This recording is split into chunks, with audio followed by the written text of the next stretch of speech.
Good morning, students. Class 9th, Chapter 1 History. Now I am going to discuss about the Reign of Terror. यानी कि एक ऐसा time period जो क्या था, एक खौफ और टेरर का period. The period from 1793 to 1794 is refer to as the reign of terror. 1793 से 1794 का जो पीरियड है फ्रांस में, उसको क्या कंसिडर किया जाता है? रेन ऑफ टेरर, यानी कि खौफ से, टेरर से, दहशत से भरा हुआ period. Robespierre followed a policy of severe control and punishment. Robespierre ने उस वक्त एक पॉलिसी को फॉलो किया, और वो पॉलिसी क्या थी? सीवियर कंट्रोल एंड पनिशमेंट, यानी कि बहुत सख्त कंट्रोल और पनिशमेंट। किन लोगों को? All those whom he saw as being enemies of the republic। यानी कि रॉबस्पियर ने 1793 से 1794 में एक ऐसी पॉलिसी का स्टार्ट की, एक ऐसी पॉलिसी को फॉलो किया जिसके मुताबिक वो लोग जो रिपब्लिक के एनिमीज़ थे, जो रिपब्लिक के अगेंस्ट में थे, उन सब पर सीवियर कंट्रोल और पनिशमेंट, यानी कि उन लोगों को बहुत ज़्यादा कंट्रोल में रखना और उनको बहुत ज़्यादा सख्त पनिशमेंट देना। इसलिए इस टाइम पीरियड को किस नाम से याद किया जाता है? Reign of terror. Ex nobles and clergy members of other political parties, even member of his own party who did not agree with his method, were arrested, imprison and then tried by a revolutionary tribunal. अब क्या था इस policy के हिसाब से? X नोबिस, clergy और उसकी खुद की पार्टी और दूसरी पार्टीज के मेंबर और उसकी अपनी, यानी कि रॉबस्पियर की पार्टी के जो मेंबर उसकी इस पॉलिसी और इस मेथड के साथ एग्री नहीं कर रहे थे, जो फॉलो नहीं कर रहे थे, तो उनको साथ क्या किया गया? उनको अरेस्ट किया गया, उनको जेल में डाल दिया गया, उनको बुरी तरीके से ट्रीट किया गया।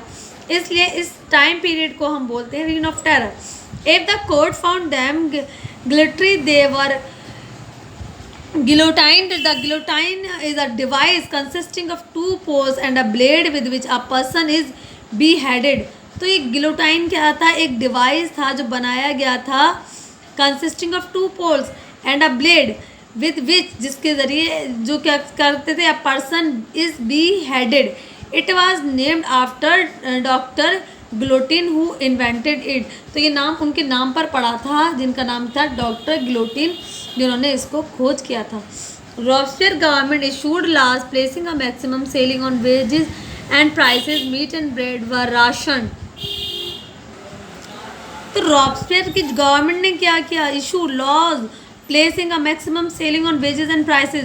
तो जो भी वेजेस थे, जो और जो उनकी जो कीमतें थी, वो क्या कर रही थी? उनको बहुत ज़्यादा बढ़ा दिया गया। Laws were issued by Robespierre. Robespierre government ने जो कानून बनाए उनके हिसाब से maximum ceiling of wages and prices, meat and bread were ration.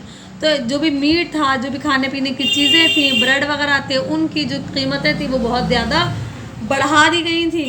Peasant were forced to transport their grain to the cities and sell it at price fixed by the government.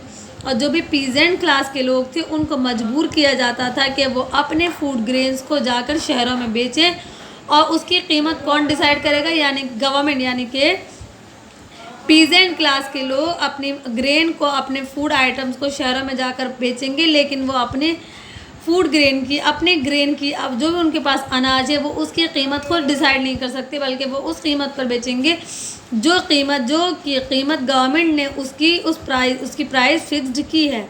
The use of more expensive white flour was forbidden. All citizen were required to eat the pain d'egalite. तो क्या था? Use of more expensive white flour. तो जो white flour मतलब सफ़ेद आटा, तो use of more expensive white flour was forbidden. तो क्या था उसका? यानी कि सफ़ेद आटे का जो बहुत ज़्यादा यूज़ हो रहा था, उसे क्या कर दिया गया? Forbidden. All citizen were required, और तमाम जो उस वक्त लोग वहाँ मौजूद थे, to eat the pain d'egalite quality bread, a loaf made of whole wheat. Quality was also sought to be practiced through form of speech and address। देखिए, जो वाइट फ्लोर था उसका जो भी यूज़ था वो क्या था? फॉरबिडन कर दिया गया। तमाम जो सिटीजन्स थे उनके लिए क्या था कि सब लोग इक्वालिटी ब्रेड का मतलब है इक्वालिटी ब्रेड, यानी कि all citizen were required to eat the equality bread, यानी कि तमाम शहर के लोग क्या खाएंगे? तमाम लोग क्या खाएंगे? Bread. aloof made of whole eat. Equality was sought to be practiced through form of speech and address. इसके अलावा equality की बात की, equality was also sought to be practiced through forms of speech and addresses. जो भी speeches और addresses, जो भी स्पीच और एड्रेसेस वो देते उसमें उन्होंने किसकी बात की, इक्वालिटी की. Instead of traditional monsieur, sir and madam, all French man and women were henceforth citoyen and citoyenne citizen. Churches were shut down and their buildings converted into barracks of offices. तो अपनी speeches में जो भी उन्होंने बात की वो equality की बात की.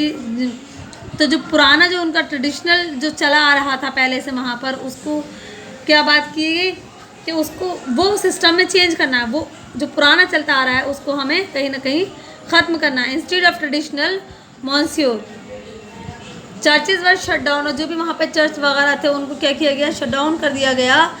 और उन बिल्डिंग्स को किस में कन्वर्ट कर दिया गया, बराक्स और ऑफिसेज में. Finally Robespierre was convicted by a court in July 1794. और आखिरकार रॉबस्पियर को 1794 में कोर्ट के ज़रिए कन्विक्ट किया गया, अरेस्ट किया गया. Next day sent to the guillotine. और दूसरे दिन उसको कहाँ भेज दिया गया, कहाँ भेज दिया गया, दूसरे दिन उसको भेज दिया गया गिलोटिन. तो रॉबस्पियर परसूड हिज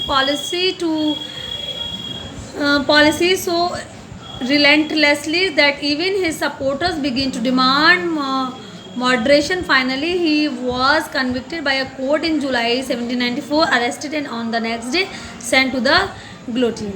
और उसके दूसरे दिन उसको कहाँ भेज दिया गया, गिलोटाइन. देखिए बेटा, रिफॉर्म्स बाय रॉबस्पियर. जो भी रिफॉर्म्स रॉबस्पियर ने शुरू की थी, क्या क्या थी, maximum limit set for wages and prices के लिए. जो भी वेजेस थे, जो भी चीज़ें थी उनके लिए एक मैक्सिमम लिमिट को सेट किया. Rationing of meat and bread, peasant to sell grain to government at fixed price. ये मेन पॉइंट्स हैं. अगर कोई आपसे पूछता है कि define the reforms made by the Robespierre या define the reign of terror, तो आप ये सारे पॉइंट्स उसमें कंक्लूड कर सकते हो. Expensive white flour, provident use of bread made of whole wheat. Frenchmen to be called as citoyen instead of monsieur and women to be addressed as citoyenne instead of madame. Shutting down of church and converting them into barrack and offices. और last में his policy were too harsh to be followed. यानी कि जो भी Robespierre की जो भी policies थी वो क्या थी, लोगों के लिए मुश्किल थी, हार्श थी, उनको फॉलो करना. इसलिए इस के टाइम पीरियड को हम क्या कहते हैं, रीन ऑफ टेरर के नाम से उसको जाना जाता है. नेक्स्ट है आपका directory rule France. Fall of Jacobin gave way to prosperous middle class to capture power. जो गवर्नमेंट थी वहाँ पर, फॉल ऑफ जैकोबिन गवर्नमेंट जब वहाँ गिरती है तो wealthier middle class to seize power. तो उसका नतीजा क्या निकलता है, fall Jacobin gave way to prosperous middle class to. तो जो मिडिल क्लास होती है उसके पास कहीं ना कहीं क्या आ जाती है, उसके हाथ में पावर आ जाती है. यानी कि जैकोबिन गवर्नमेंट का गिरने का मतलब था मिडिल क्लास के पास पावर का आ जाना. A new constitution was introduce. एक नया संविधान वहाँ पर इंट्रोड्यूस हुआ. Which denied the vote to non propertied section of society. जिसने क्या डिनाइड कर दिया, vote to non propertied section of society. यानी कि सोसाइटी का वो सेक्शन जिसके पास प्रॉपर्टी नहीं है तो वो क्या करेगा, डिनाइड द वोट, वो वोट डालने का अधिकार नहीं रखता. इस चीज़ को उसने क्या किया, ये चीज़ नए संविधान ने इंट्रोड्यूस की थी. It provided for 2 elected legislative council. इस संविधान में 2 इलेक्टेड लेजिस्लेटिव काउंसिल की बात की गई. These then appointed a directory and executive made of 5 members. और वो क्या थी, एक डायरेक्टरी, देन अपॉइंटेड डायरेक्टरी को अपॉइंट किया गया और एक एग्जीक्यूटिव को, जिसमें कितने लोग थे, 5 मेंबर्स थे. This was meant a safe guard against the concentration of power.